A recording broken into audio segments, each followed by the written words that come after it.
आज के बाद बिस्तर पर जाने से पहले बस इतनी सी सौंफ, इतना सा जीरा, इतना सा मेथी दाना और इतनी सी अजवाइन को एक गिलास पानी के अंदर भिगोना मत भूलिए।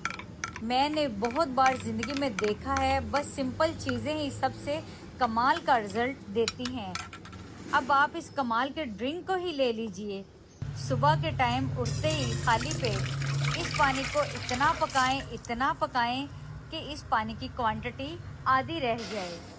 तो मैं पूरे यकीन से कहने को तैयार हूँ, अगर कोई 30 दिन इस ड्रिंक को ले लेता है तो उसके पूरे जिस्म में जिस जगह भी दर्द हो, एड़ी से लेके चोटी तक सारी दर्द जो है ख़त्म हो जाती है।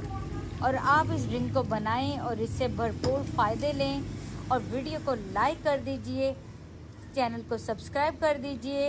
अगर इंस्टाग्राम पर हैं तो मुझे फॉलो कीजिए। अल्लाह हाफ़िज़।